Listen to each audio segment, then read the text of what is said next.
Assalamualaikum warahmatullahi wabarakatuh. Kembali lagi di channel Zaki Mustafa Official, yang mana channel kita adalah channel edukasi, literasi, dan ideologi, yang tentunya kita tidak melupakan kopi sebagai identitas diri dari channel ini gitu.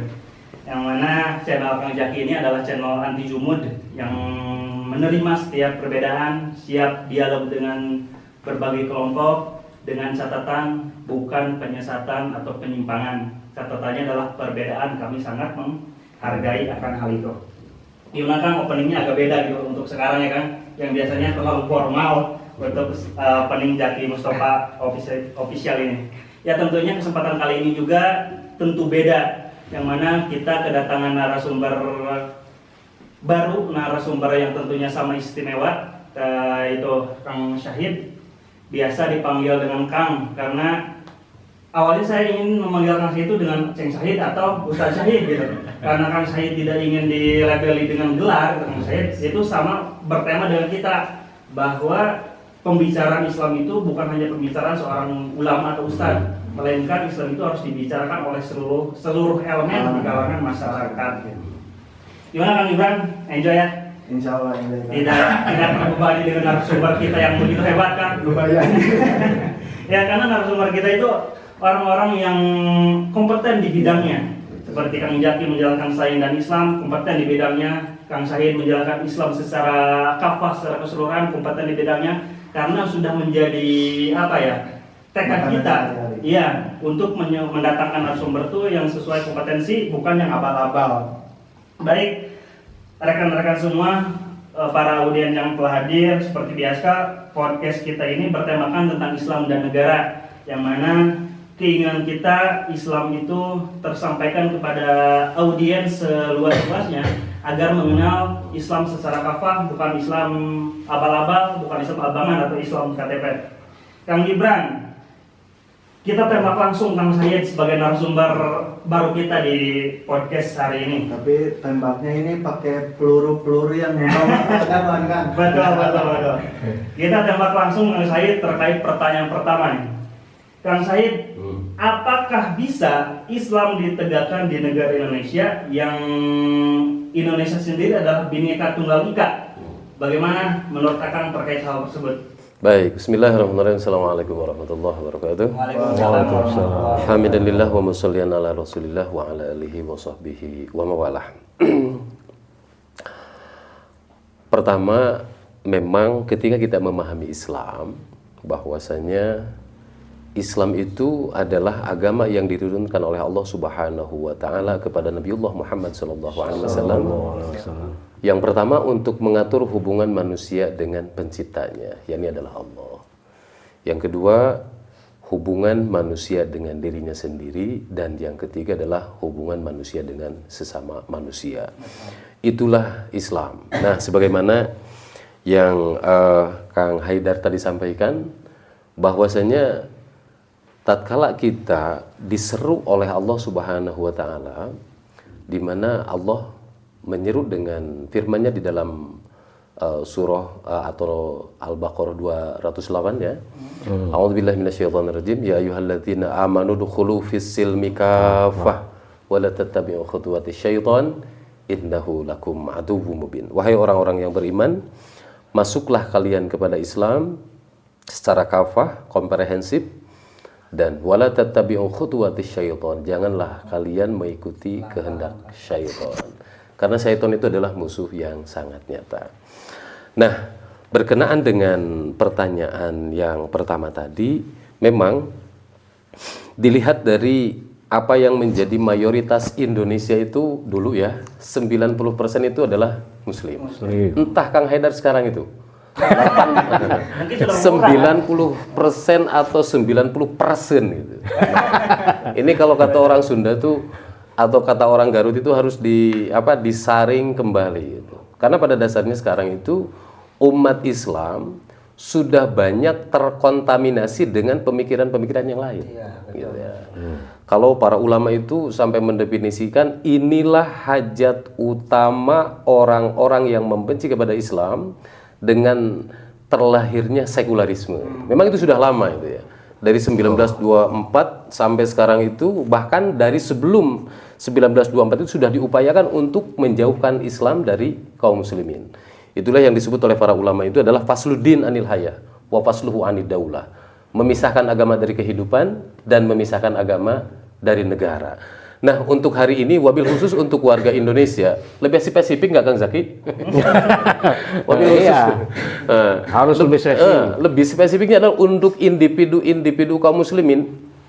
Ini mesti untuk dipahamkan kembali, memahami Islam secara utuh itu. Ya, kalau tadi misalnya saya mengulang, tapi ini adalah merinci ya. Misalnya bagaimana hubungan diri kita dengan Allah adalah akidah dan ibadah, gitu ya. Bagaimana cara berakidah itu ketika misalnya kita menjadikan dalil akidah itu adalah tasdikul jazm, pembenaran yang bersifat pasti, itu akidah. Nah, ketika berbicara tentang ibadah itu secara literatur umumnya atau dalil secara umumnya adalah shollu kama ra'aitumuni usolli. Itu secara ininya ya, secara globalnya. Nah, yang berikutnya adalah bagaimana hubungan manusia dengan dirinya sendiri. Misalnya, cara dia makan, cara dia minum, cara ia berpakaian, cara ia berakhlakul karimah. Itu mesti diatur dengan aturan Islam. Pertanyaannya hari ini, sudahkah seperti itu umat Islam? Jauh sekali. Wah, Masya Allah.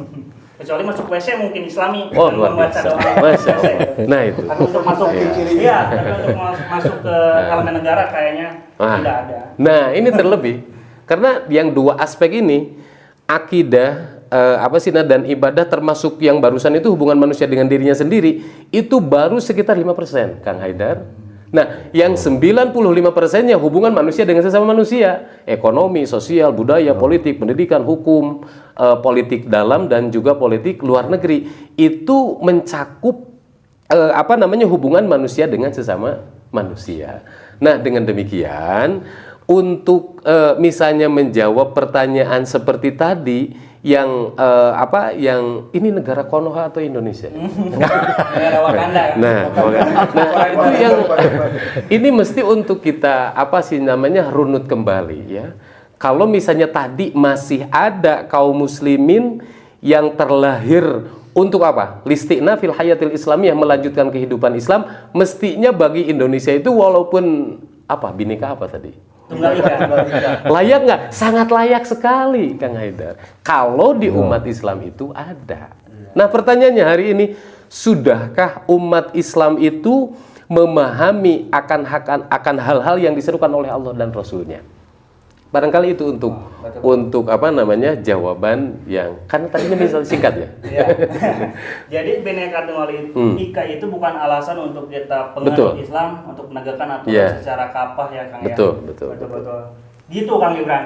Jadi keberagaman itu bukan alasan tuh. Gimana Kang Gibran? Jadi sekarang juga banyak yang kayak gini Kang. Jadi menganggap mereka tadi kalau kata Kang Said beraktivitas sehari-hari itu karena merasa dirinya Islam. Jadi ini Islam kayak gitu. Merasa puas dengan yang sudah dijalankan. Merasa yang sudah dijalankan. Padahal sebetulnya kan bukan itu gitu. Betul. Islam yang sebenarnya itu. Nah, mungkin harus kita kasih paham kan. Betul. Kita kasih paham dengan episode podcast selanjutnya. Iya. Sekarang kita masuk ke narasumber kita, Kang Jaki nih yang punya channel. Bagaimana menurut Kang terkait Bhinneka Tunggal Ika ini Kang?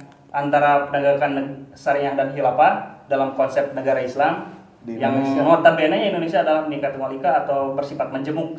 Bagaimana menurut pandangan Kang Jaki?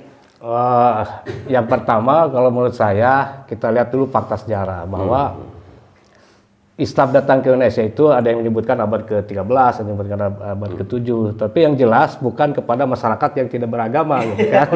Karena di sini juga masyarakat itu sudah beragama. Mungkin dulu ada agama Hindu, kemudian kesininya agama Buddha dan sebagainya. Nah, di sanalah Islam masuk dan ternyata masyarakat Nusantara ini welcome gitu, menerima dengan sangat terbuka Islam yang datang terkemudian gitu. Nah, yang menarik kan selama Belanda berkuasa hampir kata sebagian orang 3,5 abad atau kata sebagian yang lain 1 abad, ini tidak menggoyahkan juga walaupun mereka itu sebetulnya kan secara agama mereka itu agama Kristen. Nah, artinya bahwa memang umat Islam ini cocok, matching, punya Nah, punya apa ya kesamaan frekuensi dengan Islam dibandingkan dengan agama yang lain, itu masyarakat Nusantara itu. Jadi dan Islamlah yang kemudian merubah secara kultur. Jadi kalau misalkan saya bayangkan begini, bahasa Indonesia aja kalau misalkan dicabut itu kosakata Islamnya, itu hilang semua bahasa Indonesia itu. Kan dari mulai adil, dari mulai usul, ya DPR, MPR itu semua kan kosakata yang diserap dari Islam. Luar biasa banyak gitu. Nah, kemudian yang jadi persoalan tadi. Jadi fase pertama Islam ini matching masyarakat Nusantara itu menerima Islam. Nah, periode kedua ini yang terjadi tadi disampaikan oleh Ustaz Said.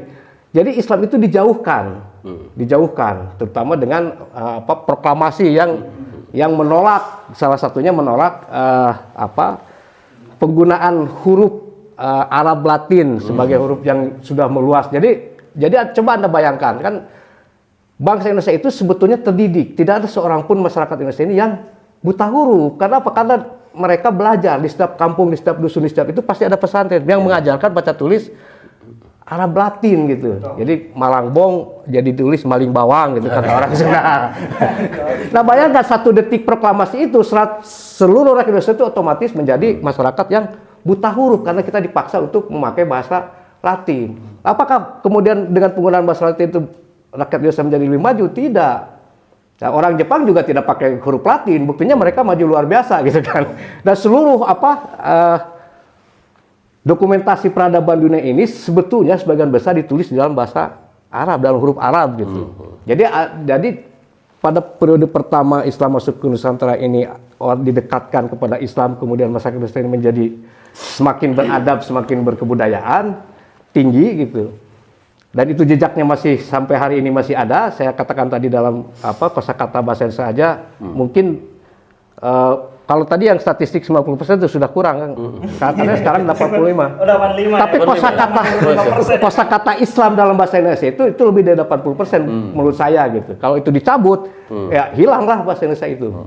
Itu. Nah, yang periode kedua ini yang terjadi. Jadi umat Islam ini dijauhkan terus-menerus dari Islam. Ya, salah satu ciri yang paling pokok dijauhkan dari tadi itu misalkan contoh yang paling sederhana huruf, berapa persen orang Islam hari ini yang terampil, yang bisa, yang menguasai baca tulis Arab. Kan sudah tidak ada bahasa tulis Jawa apalagi gitu. Tapi yang kita pesan itu kan Latin. Makin terhapus ya. Makin terhapus. Ya, yang pada dasarnya kesimpulannya Bhinneka Tunggal Ika itu menurut narasumber kita Kang Liran bukan alasan untuk tidak menyuarakan konsep Islam dalam bernegara. Jadi suatu hal yang wajar dan legal mungkin untuk kita tanpa harus terframing oleh statement orang luar gitu. Indonesia tuh nggak cocok hukum Islam, di Arab saja gitu. Emang Indonesia bukan milik Allah gitu kan? Sepanjang milik Allah mah hukum Allah yang berlaku.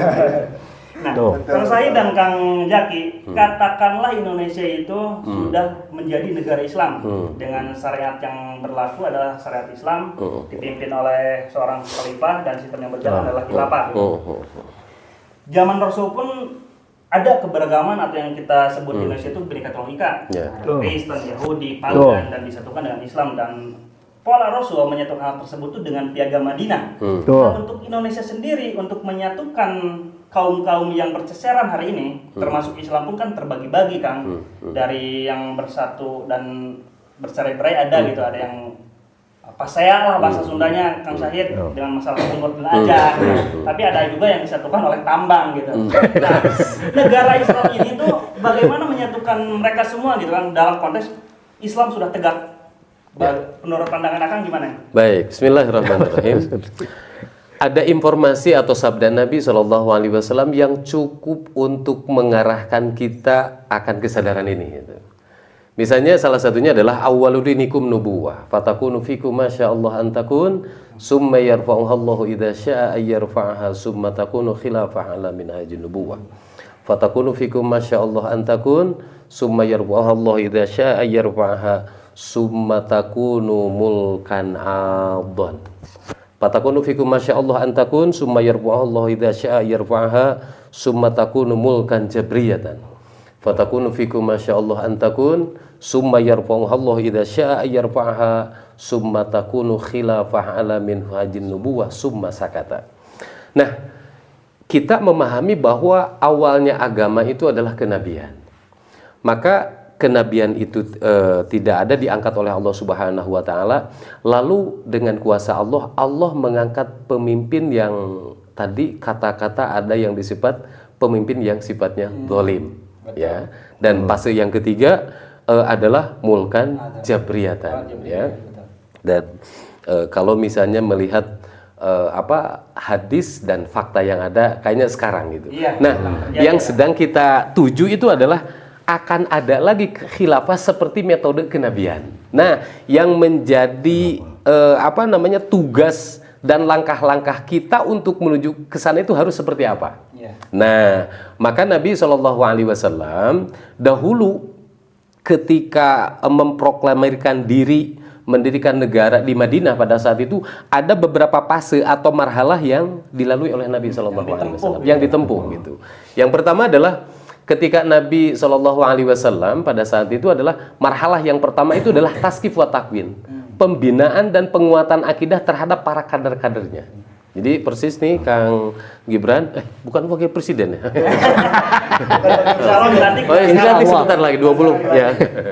Nah, jadi apa sih namanya? Ini yang mesti mau tidak mau tuh harus dilalui gitu. Karena ini adalah merupakan thoriqoh, metode yang dilakukan oleh Nabi SAW. Apabila yang kita tuju ini kan sekarang itu Kang Haidar ketika berbicara khilafah itu versinya berbeda-beda gitu. Ya. Ada khilafah ala minhajin nubuwah, ada juga khilafah ala yang lainnya. Tidak susah saya sebutkan ini. Khawatir ada orang yang dengar ini. Nah, ini adalah mesti untuk kita rinci sampaikan kepada umat. Nah, maka dalam taskif wa takwin ini adalah persis seperti para sahabat membina sahabat Abu Bakar, Umar, Utsman, Ali dan lain sebagainya. Untuk apa tujuannya? Untuk nanti menyebarkan kembali Islam itu seluas-luasnya. Walaupun pada saat itu adalah fasenya fase dakwah. Ya. Yang kedua adalah apakah cukup Rasul itu hanya melakukan taskif wa takwin itu? Tidak. Lalu Rasulullah melakukan marhalah yang kedua, tafaul ma'al ummah, berinteraksi dengan umat itu. Jadi umat itu disadarkan akan penerapan dan wajibnya penerapan Islam secara kafah. Persis nih seperti yang dilakukan oleh Zaki Mustafa Official. Mudah-mudahan ini bagian daripada penyadaran umat ya. Karena kita menginginkan kita itu gak bisa gak bisa nikmat, kalau bahasa Kang Gibran gak bisa bahagia sendiri gitu loh. Tetapi kita ingin bahagia bersama-sama ya. Ingin menikmati bagaimana misalnya salah satu contoh di negara kita membuat kebahagiaan itu tidak dirasakan oleh diri sendiri gitu. Tapi merata untuk semua. Itu bukan hanya untuk Indonesia, tapi untuk seluruh alam. Karena Nabi diutus ke muka bumi ini adalah dengan firman Allah tadi, wa ma arsalnaka illa rahmatan lil alamin. Jadi kita memang tidak hanya di ruang lingkup itu saja itu. Nah, ketika langkah yang kedua ini sudah dilakukan, seperti kalau misalnya anggap saja bahwa kita ketika mengenal siroh itu sebagai timbangan ya. Jadi sebagai informasi kepada kita, inilah yang dilakukan oleh Nabi SAW, tapi itu menjadi thoriqoh itu ya. Seperti misalnya dulu ketika mengenalkan Islam itu Rasul berkeliling mengelilingi kota Mekah dengan membuat 2 barisan akan mengenalkan dengan kalimah la ilaha illallah Muhammadur Rasulullah itu. Mulai diperlihatkan kepada warga Mekah pada saat itu. Nah, ketika marhalah ini ditempuh, nah maka tahapan yang ketiga itu adalah marhalah yang ketiga itulah listilamul hukmi fil Islam, penyerahan kekuasaan kepada Islam. Nah, itu adalah setelah apa? Fase atanapi marhalah 1 dengan marhalah 2 itu ditempuh, maka akan terjadi itu secara sunatullah. Ada kesinambungan ya. Nah, lalu misalnya apakah bagaimana nanti sikap Islam kepada non muslim dan lain sebagainya. Bagi non muslim itu perlakuannya 2 itu ya. 1 dia masuk Islam atau bayar jizyah. Ini ya yang perlu jadi untuk barangkali untuk non muslim hari ini jangan takut ketika Islam itu diterapkan. Kalau kemarin kita dapat testimoni dari orang-orang non muslim di luar sana, justru mereka tuh sangat mengharapkan tegaknya Islam di muka bumi ini, di bawah naungan khilafah. Agar mereka terpenuhi juga mungkin. Betul, itu seperti apa yang terjadi pada saat itu di negara pertama Madinah, atau yang kita kenal dengan Yasrib ya, ketika hijrahnya Nabi Shallallahu Alaihi Wasallam, bagaimana perlakuannya Nabi kepada orang Yahudi, kepada orang Nasrani gitu, mereka merasa nyaman di sana dan lain sebagainya. Bukan berarti keberadaan mereka itu diusir-usir, dan kecuali ada apa?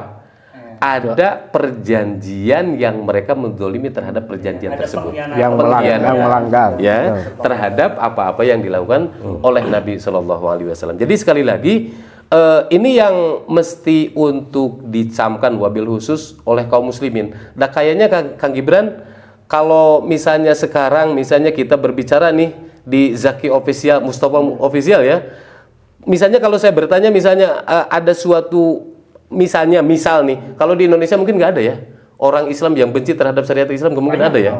Nggak ada ya? Mudah-mudahan nggak ada ini. Tapi kalau saya misalnya gini, ketika saya misalnya menganalogikan gini, kalau orang Yahudi menginginkan agama Yahudinya berjalan, wajar atau tidak wajar? Wajar ya.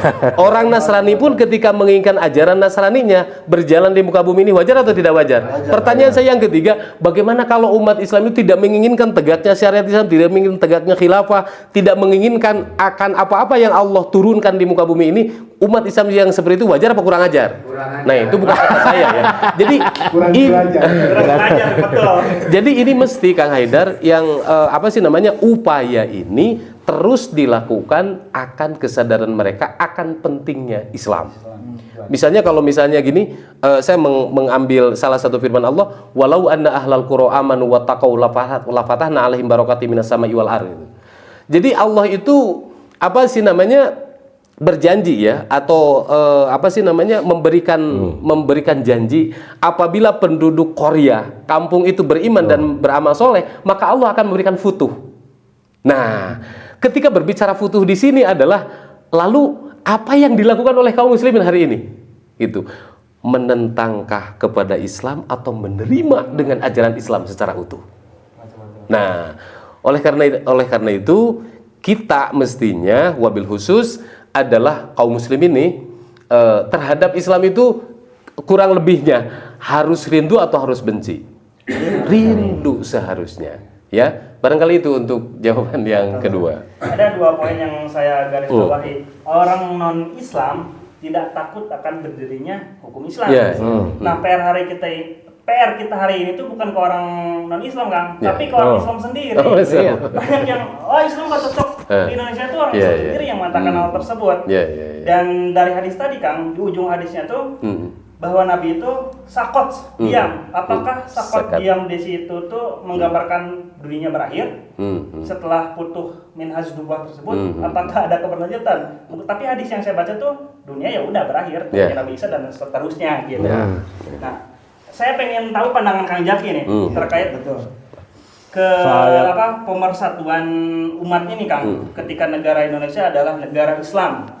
Bagaimana menurut Kang nih pemersatuan umat ini tuh, kalau misalkan dari Kang Said adalah ada tahapan dari Nabi seperti yang dipaparkan. Nah, versi Kang Jaki, apakah ada metode lain yang jitu gitu buat mempersatukan antara keberagaman golongan yang ada di keberagaman golongan yang ada. Enggak, jadi saya pertama ingin komentar dulu terkait masalah non muslim gitu ya, masalah non muslim.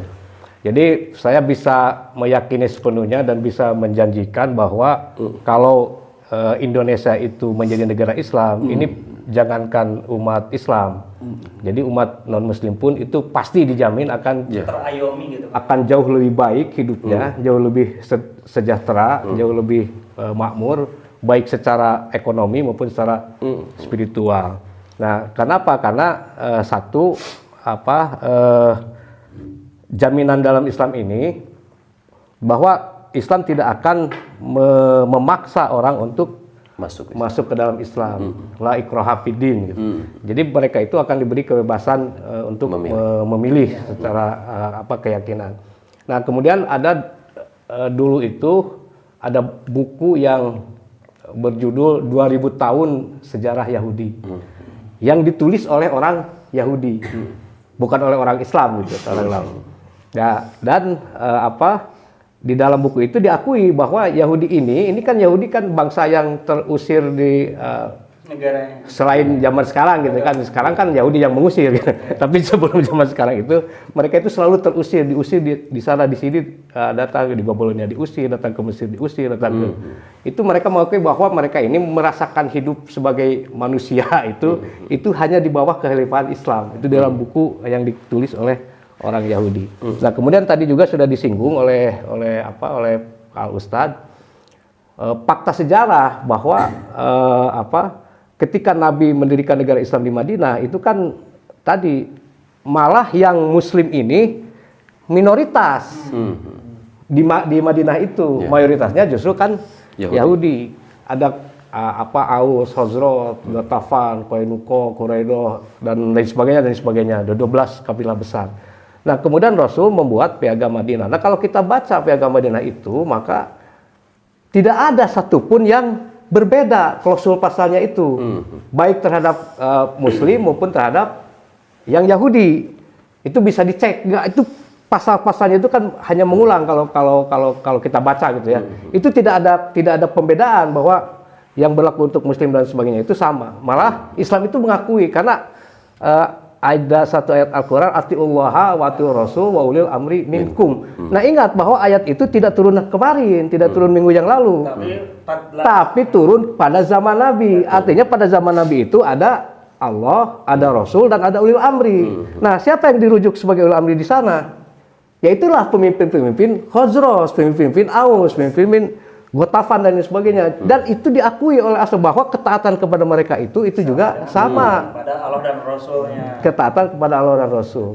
Nah, kemudian secara konseptual kita lihat di Indonesia itu kan pernah terjadi ya proklamasi NII tahun 1949 oleh Kartosuwiryo. Dan mereka punya dokumen Qonun Ajasi NII. Nah, di dalam dokumen ini walaupun negara ini tidak seperti tadi Pak Ustadz pernah bilang dulu gitu ya, tidak pernah bisa operasional, tetapi secara konsep kita bisa mengerti, kita bisa paham karena mereka punya dokumen.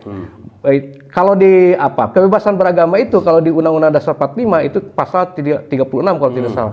Kalau di Qonun Ajasi NII itu pasal pertama, negara menjamin kebebasan beragama.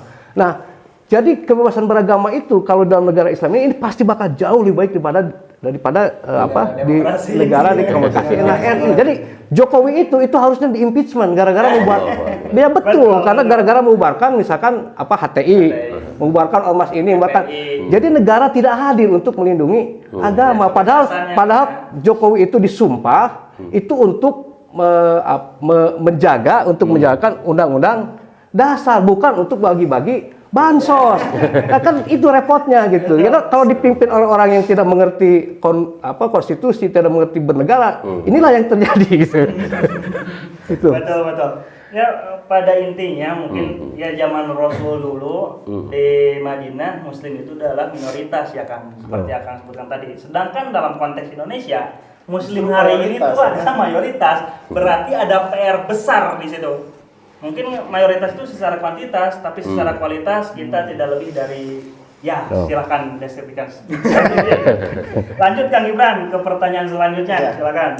Tadi kita sudah mungkin sedikitnya menjawab keresahan non Muslim ya.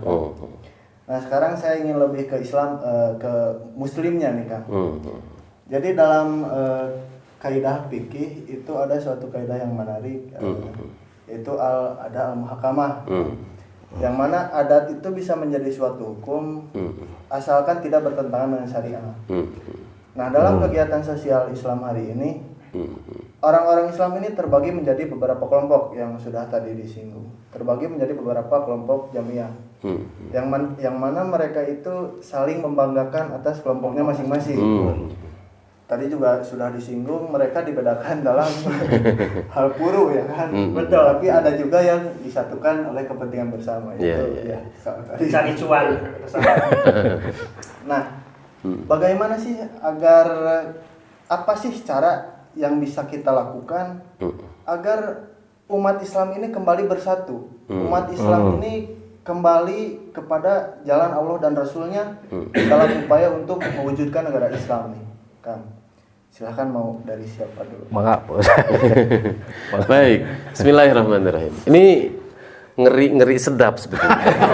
Loh, kenapa demikian ngeri sedap? Begini, berbicara tentang fakta hari ini, Kang Gibran, memang apa ya namanya, survei terakhir kemarin itu, bayangkan dari 100% kaum muslimin yang melaksanakan sholat itu hanya 3,8%. Ya, itu survei terakhir itu. Dari 2.000 responden lebih terkait dengan bertanya itu baru tentang sholat itu, Kang Haidar. Belum tentang hal lainnya. Belum tentang yang lain. Zakat yang mereka akan merasa rugi kayaknya, merasa kegarongan kalau zakat. Nah, hal yang lain pula, berapa persen yang bisa baca Quran itu lebih sedikit lagi. Ya, yang baru, yang apa sih namanya, yang baru bisa atau bisa membaca Quran saja baru sekitar 40,8 sekian persen. Ini yang bermayoritas penduduk Muslim, Kang Gibran. Apalagi yang minoritas ya. Yang minoritas. Nah, oleh karena itu, hari ini ketika melihat keterbelakangan yang terjadi di tengah-tengah negeri yang bermayoritas penduduk Muslim, tugas kita itu apa? Tugas kaum muslimin yang sadar akan pentingnya Islam itu harus seperti apa? Maka dalam walaupun tadi ya memang kadang-kadang apa sih namanya jadi malu sendiri ya kan. Kita misalnya berbeda karena kunut tapi disatukan oleh tambang. Malu juga gitu ya terkait dengan itu. Tetapi kalau kita perhatikan emang iya juga itu memang terjadi seperti itu.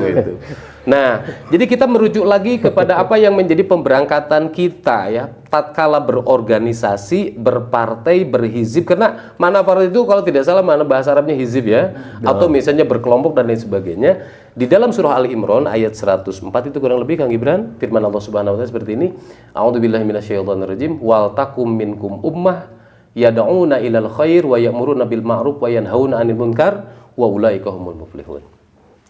Firman Allah Subhanahu wa taala, wal takun harus bukti minkum dari sebagian kalian itu adalah wal takum minkum umat yad'una ilal khair, yang mengajak kepada Islam. Jadi para ulama itu sepakat, para ahli tafsir itu yad'una ilal khair ini adalah mengajak kepada Islam. Kebaikan itu adalah Islam ya kan? Kebaikan itu adalah Islam. Gak ada satupun di sana yang menafsirkan yad'una ila asobiyah atau yad'una ila nasionalisme atau misalnya kepada partai-partai yad'una ila demokrasi. Nah, apalagi yang seperti itu. Gitu ya. Nah, apa tujuannya? Tujuan berdirinya partai, kelompok atau hizib itu tujuannya adalah apa? Mengajak kepada ma'ruf dan mencegah kepada munkar. Maka kata Allah itu apa? Wa ulaika humul muflihun. Orang-orang itulah yang kelak akan mendapatkan kebahagiaan. Jadi misalnya di sini kalau misalnya Kang Gibran tadi ada bahasa yang seperti itu, memang hari ini tuh pemahaman yang seperti itu yang harus dirubah gitu. Sekarang misalnya anggap saja nih di antara kita saja misalnya ada gak yang berbeda harokah? Ada, banyak. Banyak gak yang berbeda organisasi? Banyak. Banyak gak yang berbeda partai? Banyak. Tetapi kalau tujuan partai, kelompok atau ormas itu merujuknya kepada Islam, sekalipun Kang Zaki ayat 2000 oke siga nama ormas lebih hade, tapi tujuannya ngajakan naon tah? Iya. Kepada Islam, bukan kepada yang lain gitu. Yang ada sekarang apa? Mohon maaf mungkin ini di negara sebelah ya Kang Gibran. Kalau di negara sebelah itu misalnya tugas-tugas partai atau tugas-tugas organisasi itu paling untuk apa tujuannya? Misalnya contoh ini mah barangkali ada. Misalnya mengajaknya kepada ausobia. Pokoknya mah kelompok saya yang paling nomor 1, kelompok saya yang paling baik itu dan lain sebagainya. Sebenarnya tujuan partai itu bukan itu, tapi ya. Kalau misalnya kita di Indonesia, ini Indonesia ya Kang Haidar. Kita mengenal siapa? Kita mengenal misalnya kalau pendiri Persatuan itu ada Hasan ya. Pendiri Muhammadiyah ada siapa? Syekh Ahmad Dahlan. Ada pendiri NU juga siapa? Hasyim Asy'ari. Tujuannya itu satu, yang saya baca itu adalah apa? Kalau misalnya salah satunya saya bacakan makalah Syekh Ahmad Dahlan itu apa? La islama illa bil jamaah, wala jama'ata illa bil imarah, wala imarata illa bidaulah. Coba bahasa itu gaya nggak, Kang Gibran? Luar biasa. Tidak ada Islam kecuali hanya dengan jamaah. Tidak akan pernah ada jamaah kalau tidak ada itu.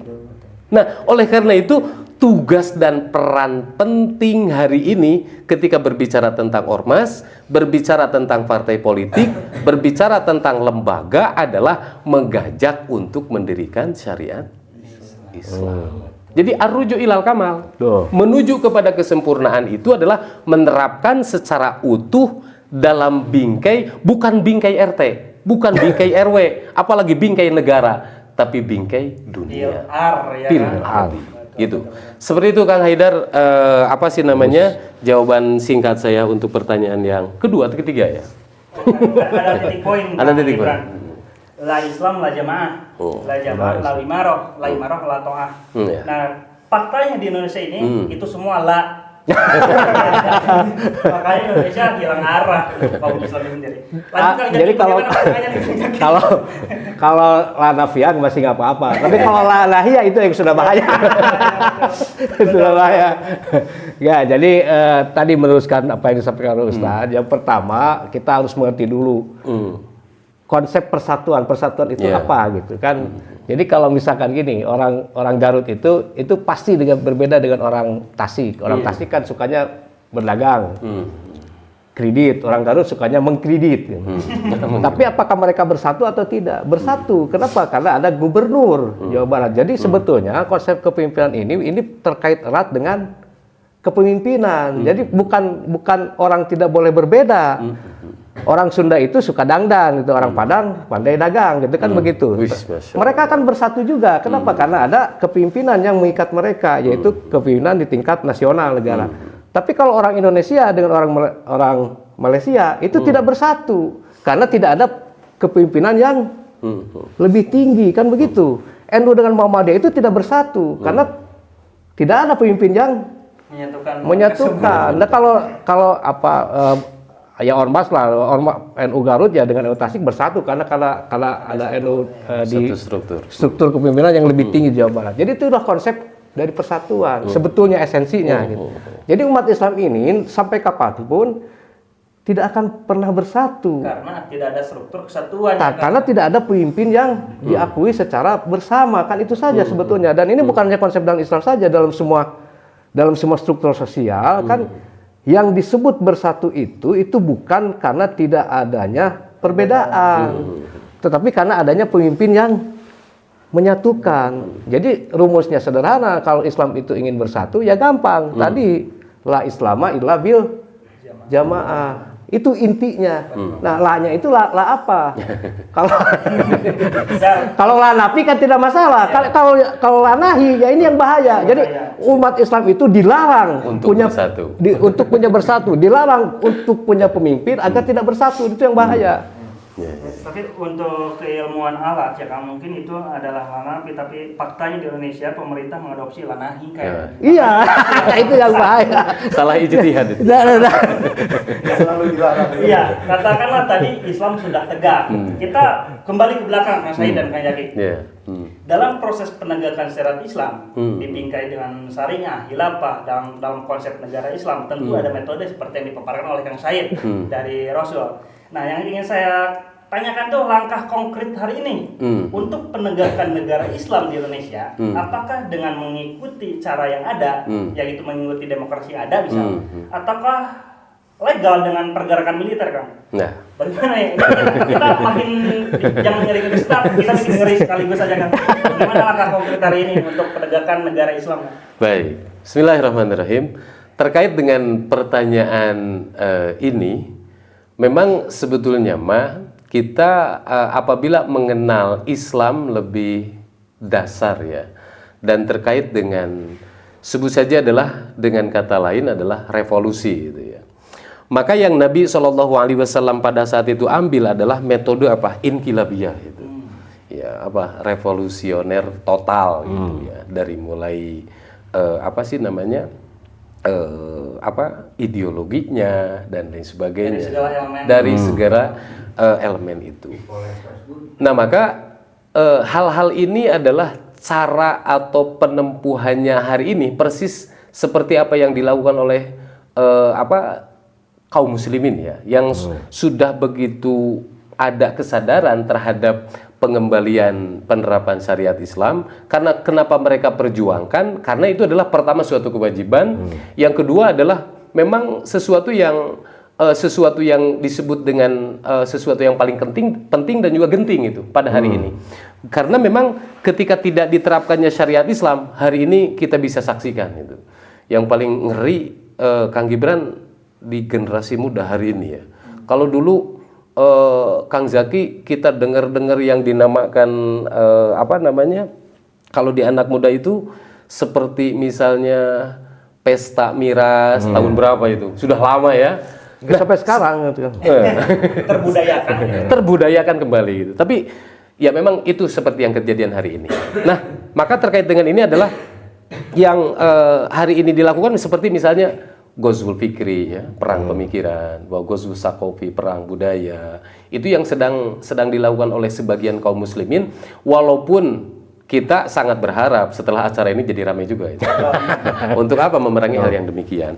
Jadi misalnya apakah dengan cara misalnya kudeta ataupun dengan cara yang lainnya?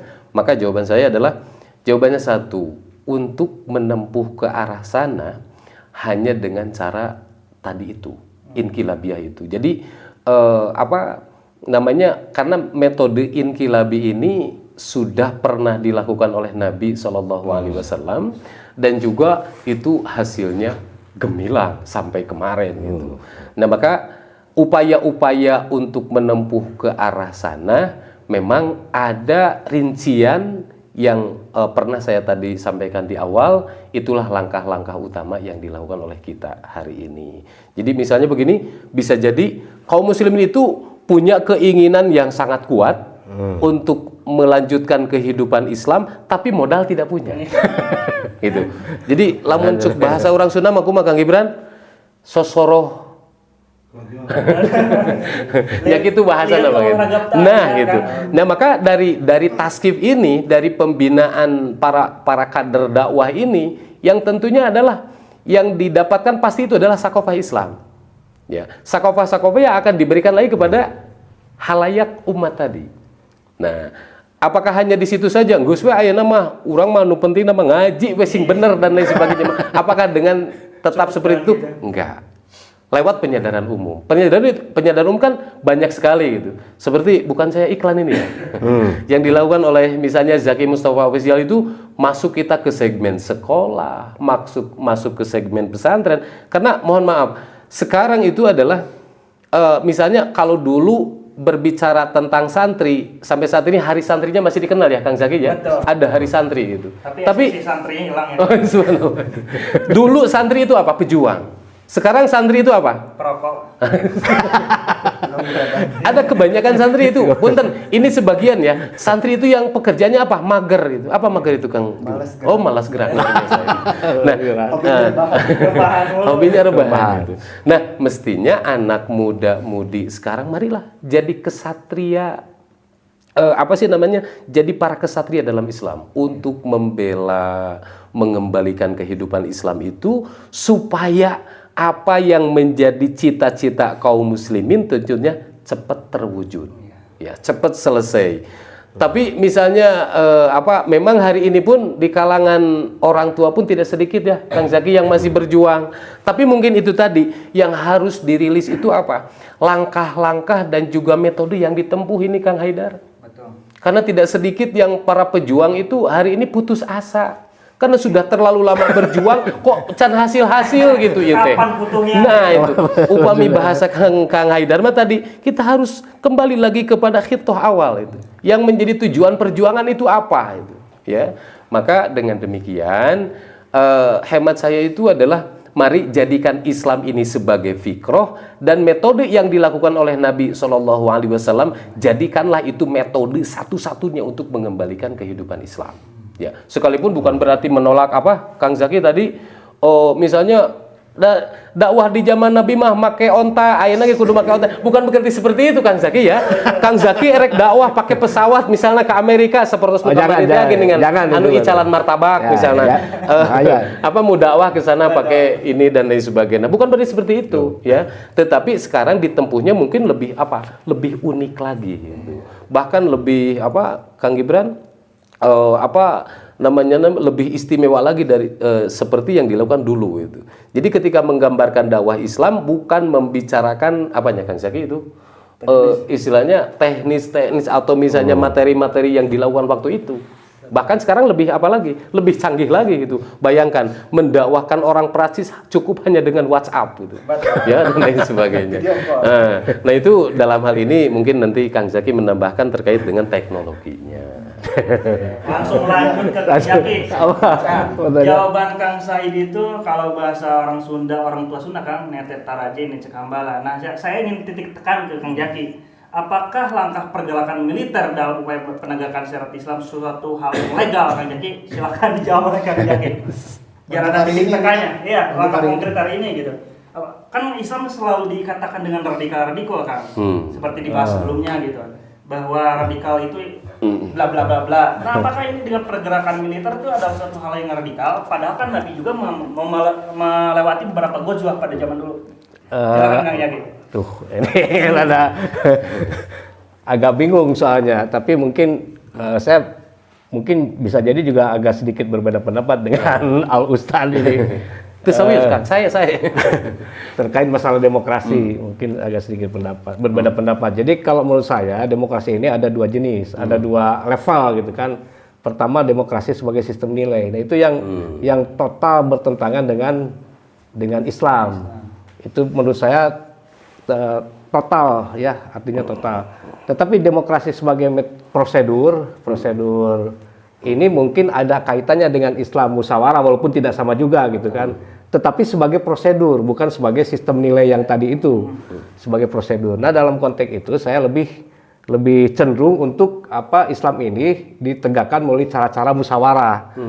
Kalau musyawarah artinya musyawarah umat Islam, musyawarah baik itu secara lingkup nasional ataupun dunia.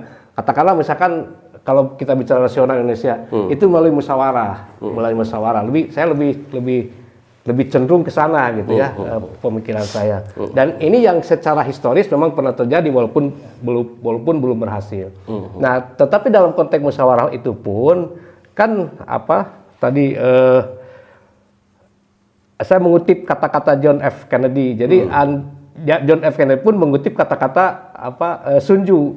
Jadi Anda itu tidak mungkin menang perang di medan perang kalau Anda tidak menang adu argumen di mimbar-mimbar kan begitu. Jadi kuncinya di sana. Jadi nggak usahlah bicara soal perjuangan militer dan lain sebagainya gitu. Karena apa? Karena syaratnya seperti kata Sun Tzu itu untuk bisa menang secara militer pun tetap orang itu harus menang dulu secara argumentatif, secara perdebatan dan sebagainya gitu. Nah, dalam konteks ini saya malah cenderung tidak setuju kalau Islam itu ditegakkan melalui cara-cara yang militeristik, kudeta dan sebagainya. Saya lebih memilih jalur musyawarah. Mungkin dalam bahasa yang lebih kekinian ini disebutnya demokrasi tetapi tetap demokrasi itu hanya sebatas prosedur, bukan supremasi hukum negara, bukan gitu kan? Sebagai nilai. Kalau nilai itu kan artinya tadi nilai ini sakral, gitu sakral. Karena demokrasi itu kan memberikan kedaulatan kepada manusia. Nah ini yang salah. Kedaulatan itu tetap pada Tuhan. Tetapi dalam wilayah teknis, demokrasi dalam pengertian musyawarah ini kalau menurut saya boleh. Gitu, dalam soal-soal yang bersifat teknis. Nah dalam konteks tadi penegakan Islam pun saya lebih cenderung untuk memilih jalur-jalur yang bersifat musyawarah gitu dibandingkan dengan itu. Poin yang bisa saya ambil itu adalah kegiatan hari ini untuk mewujudkan negara Islam adalah dengan berdakwah kembali ya Kang ya. Nah kuncinya itu tetap walaupun jalurnya demokrasi tetap saja kan intinya ketika harus banyak edukasi ya Kang. Harus banyak edukasi ketika masyarakat ini sudah memiliki kesadaran, sudah memiliki kemauan, sudah memiliki keinginan dan kebutuhan untuk tegaknya Islam. Betul. Ya walaupun tidak menutup kemungkinan kelak di masa mendatang kalau misalkan terjadi bentrokan, ya apa boleh buat mungkin kan, karena Nabi pun menyunahkan hal tersebut. Tapi untuk hari ini dakwah adalah program utama untuk memberikan penjelasan tentang Islam itu yang rahmatan lil alamin, bil mauidhah wal hasanah mungkinlah. Tapi boleh saya tambahkan sedikit ya. Boleh, Kang. Memang itu Kang Zaki yang dilakukan oleh Nabi SAW pun ada dalam Islam dikenal dengan tolabun nusrah. Apa tolabun nusrah itu? Tolabun nusrah itu adalah meminta perlindungan. Ya. Siapa yang dituju itu kalau dulu adalah kabilah-kabilah. Nah, hari ini faktanya di Indonesia militer ada nggak? Polisi ada nggak? Mereka Muslim bukan? Punten, yang paling banyak itu adalah Muslim. Nah, ketika mereka diketuk akan pentingnya penerapan syariat Islam, insya Allah fitrahnya manusia itu akan tersentuh dengan kebaikan tersebut. Maka yang kita lakukan hari ini pun sama, adalah mengetuk mereka, meminta mereka, dipinta dukungannya untuk Islam dan juga kaum muslimin. Itu yang dikenal dengan tolabun nusrah. Ya, kalau misalnya kalau insya Allah nih para pemirsa para pemirsa Zaki Mustafa Official bisa jadi ini sudah ada para jenderal yang menonton dan siap untuk memberikannya kepada Zaki Mustafa Official. Kenapa demikian? Karena kita tuh sangat butuh dengan mereka itu. Betul. Amin. Ya. Karena kalau misalnya ada sebuah ungkapan para ulama itu la islama illa bil quwwah, itu salah satunya ya. Tidak ada tidak ada Islam kecuali dengan kekuatan. Nah, kekuatan militer itu sekarang sangat dibutuhkan. Ya, salah satu contoh misalnya, kita hari ini ketika melihat Palestina, apa yang kita lakukan? Paling bisa menangis, berdoa.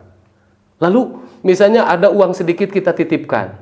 Ada misalnya yang biasa berbentuk makanan kita titipkan. Tapi pertanyaan, cukupkah dengan itu untuk membebaskan Palestina? Tidak. Karena di sana adalah sipil berhadapan dengan militer.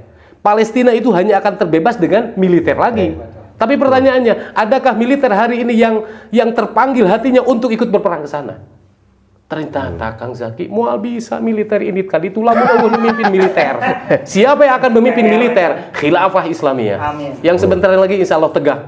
Mudah-mudahan dengan pertolongan Allah Subhanahu wa taala, dan yang seperti ini pula yang bisa kita lakukan hari ini. Barangkali itu untuk tambahannya Kang Haidar. Berarti kita tekankan saja untuk mengetuk hati para aparat. Assalamualaikum para aparat Indonesia. Kalau mengetuk hati Anda, evaluasi dari masing-masing sejauh mana kedekatan diri Anda dengan Allah, Rasul dan Islam yang melekat pada diri Anda. Takbir. Lanjut Kang Ibran. Ya. Tadi disinggung beberapa kali ya tentang umat Muslim di Indonesia khususnya, yang mungkin mereka itu punya banyak keinginan, ingin Islam itu tegak, tapi bingung, gak tahu gimana caranya. Dan tadi disinggung juga sama Kang Said tentang kegiatan anak muda, yang memang kalau saya lihat itu rata-rata mereka itu mengaku Muslim, tapi yang tadi pesta miras dan sebagainya, ada bahasa kayak gini Kang, kalau nggak mabok itu nggak hidup. Serius Kang, itu ada bahasa Terjadi kelumrahan ya. Jadi bahkan nyampe ada lagunya Kang, gara-gara sebotol minuman. Oh betul, yang lagi viral hari ini ya. Betul. Jadi kalau nongkrong nggak ada minuman itu nggak apa. Kurang asik ya. Iya. Nah, saya kira kan itu kalau saya nggak salah itu kan mabok, narkoba dan sebagainya itu merusak akal ya. Nah itu mungkin yang menjadi penyebab turunnya daya pikir umat Muslim hari ini di Indonesia khususnya. Nah tadi juga dikatakan oleh Kang Zaki, ketika kita ingin menang di militer, kita harus menang dulu di berbagai mimbar, argumentasi, debat dan sebagainya. Nah berdasarkan hal itu, Nabi itu kan dalam upaya menegakkan Islam itu ada dua fase yang ditempuh, yaitu fase Makkah dan Madinah. Yang mana ketika di Makkah, umat Islam itu tidak mengenal nilai-nilai Islam sebagai suatu solusi untuk kecarut marutnya negara. Nah